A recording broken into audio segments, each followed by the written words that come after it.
Halo sahabat pencinta kegelapan, apa kabar semuanya? Semoga dalam keadaan baik-baik saja. Selamat datang di channel Bizarre Story. Di channel ini kita akan menyelami dunia yang gelap dan misterius. Bersiaplah untuk terjebak dalam cerita-cerita menakutkan, mitos-mitos yang memilukan, dan pengalaman-pengalaman supernatural yang mungkin membuat bulu kuduk Anda merinding. Untuk pengalaman terbaik, matikan lampu, gunakan headset, tutup pintu yang rapat, karena kita akan menjelajahi kegelapan bersama-sama. Ayo mari kita mulai dengarkan cerita berikut ini. Selamat mendengarkan.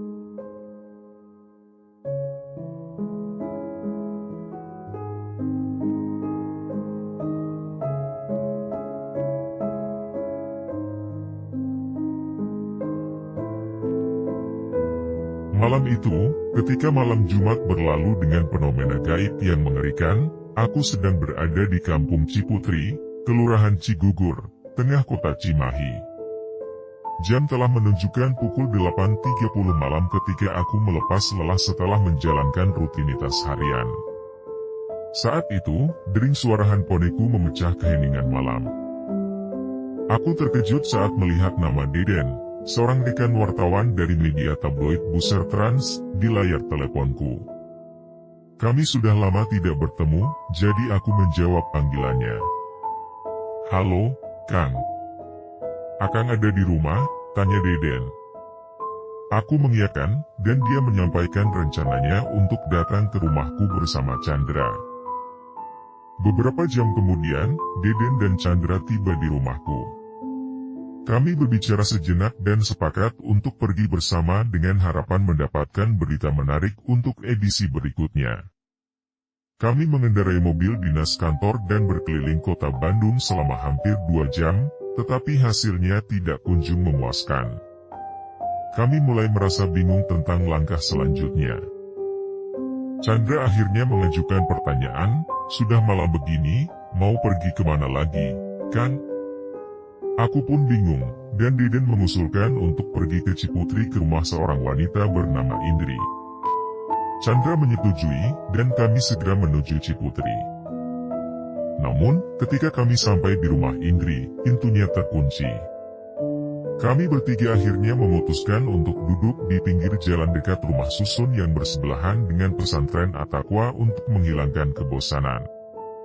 Deden membawa 2 gitar di dalam mobilnya, jadi kami mulai bermain gitar untuk menghibur diri. Meskipun dingin, semangat kami tetap tinggi. Kami bergantian bernyanyi lagu-lagu lawas, mengingatkan masa lalu. Saat kami tengah asyik bernyanyi, tiba-tiba kami terkejut oleh suara monyet yang datang dari atas rumah susun yang kosong.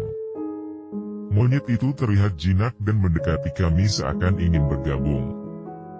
Kami semua memiliki pemikiran yang sama, yaitu menangkap monyet tersebut. Namun, monyet itu seolah tidak takut meskipun kami berusaha mengepungnya.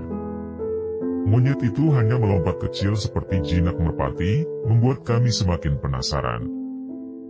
Kami terus mengejar monyet itu, dan perburuan itu membawa kami melewati rumah susun Ciputri hingga mencapai jalan rel kereta api yang disebut oleh penduduk setempat sebagai Blok Sinyar.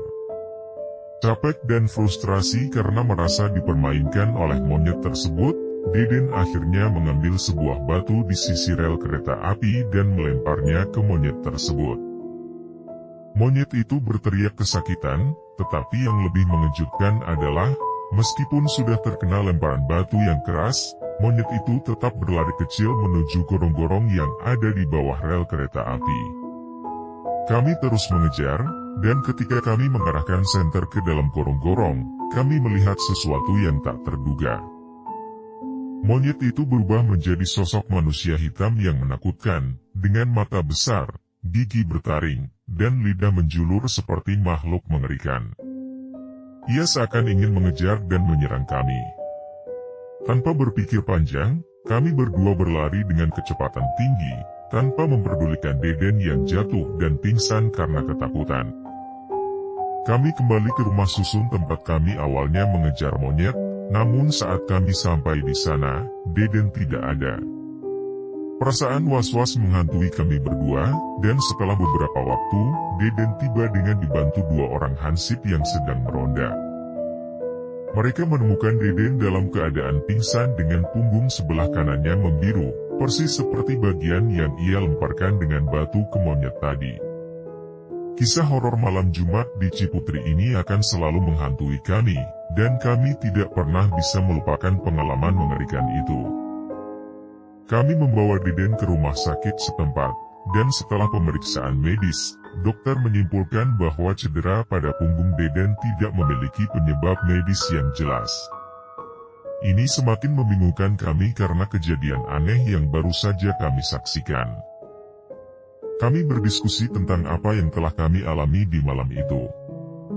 Mengubah diri dari monyet menjadi manusia hitam dengan mata besar, gigi bertaring, dan lidah menjulur.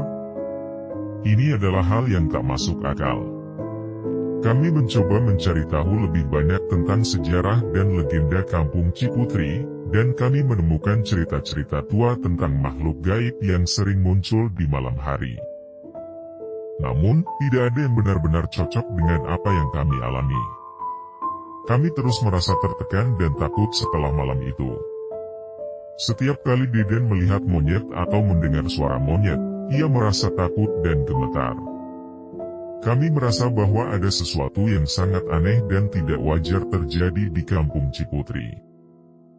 Kami memutuskan untuk mencari petunjuk lebih lanjut tentang makhluk gaib yang kami temui di malam Jumat itu. Kami berbicara dengan beberapa penduduk setempat yang juga telah mengalami pengalaman serupa. Mereka memberitahu kami bahwa makhluk tersebut adalah sejenis setan atau jin yang sering berubah bentuk untuk memperdaya manusia. Dengan bantuan para penduduk setempat, kami mencari tahu lebih banyak tentang makhluk tersebut. Kami menemukan beberapa informasi tentang cara melindungi diri dari makhluk gaib tersebut, seperti membaca ayat-ayat suci atau membawa benda-benda yang dianggap keramat.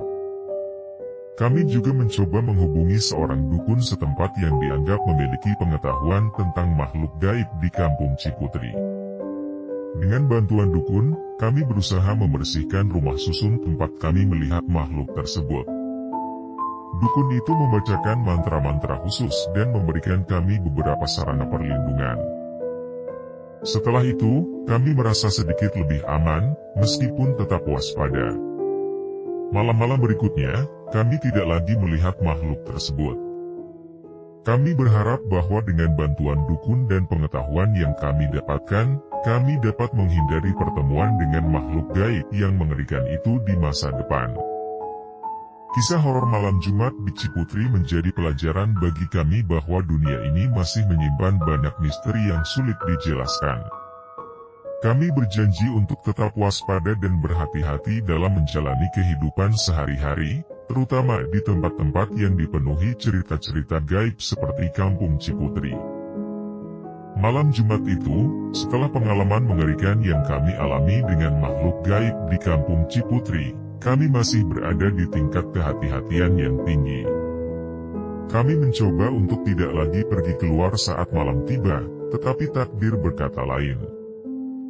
Beberapa minggu setelah insiden dengan makhluk gaib, aku, Deden, dan Chandra mendapat tugas dari redaksi untuk meliput peristiwa penting di sekitar Ciputri pada malam itu. Kami berusaha menolak tugas tersebut, mengingat pengalaman mengerikan yang kami alami sebelumnya. Namun, redaksi sangat mendesak, dan kami merasa tidak punya pilihan. Kami memutuskan untuk pergi ke Ciputri dengan perasaan takut yang mendalam, dan kami membawa perlengkapan perlindungan yang telah kami pelajari dari warga setempat. Saat kami tiba di kampung Ciputri, suasana malam terasa berbeda. Ada ketegangan di udara, dan kami merasa seperti sedang diawasi oleh sesuatu yang tak terlihat.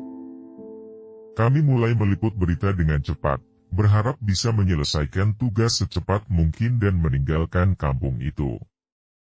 Tapi tiba-tiba, di tengah-tengah pekerjaan kami, suara-suara aneh mulai terdengar dari pepohonan di sekitar kami. Suara-suara itu terdengar seperti tawa monyet yang menggema, tetapi ada sesuatu yang sangat menakutkan dalam suara itu. Tanpa peringatan, sekelompok makhluk muncul dari kegelapan. Mereka adalah siluman monyet, tapi jauh lebih besar dan menakutkan daripada monyet biasa.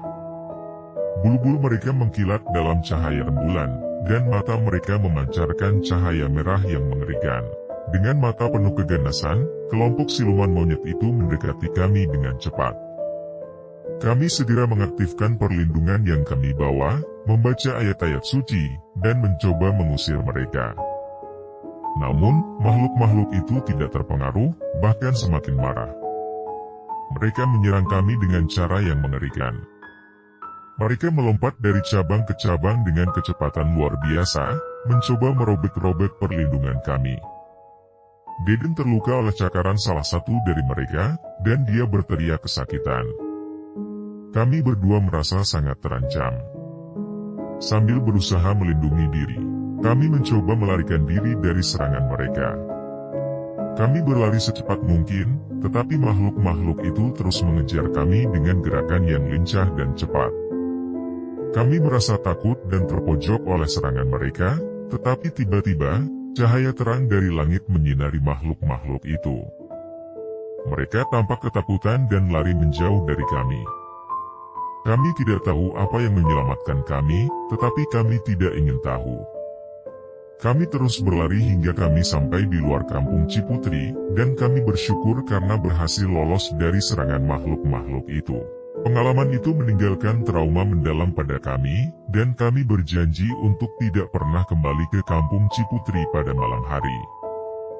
Kami tahu bahwa ada kekuatan gaib yang sangat kuat dan mengerikan di sana yang lebih baik kami hindari.